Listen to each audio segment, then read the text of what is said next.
Everyone, welcome back to this channel. In this video, I'm going to show you how to add edgy effect on a Viva Video Apps. Now let's get started. First, open your Viva Video Apps, and after this you can add the video that you want to edit. And now you can click on the all effect at the bottom. Click on it, and then in here you just click on a border. And at the border you can swipe until you can see edgy.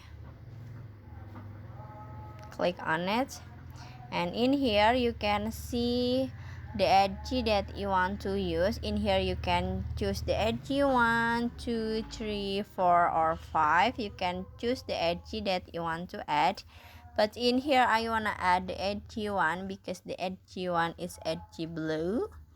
So you can click on it, and after this you can click check down at the top, this one, and finish. So that's how to add edgy effect on a Viva Video Apps.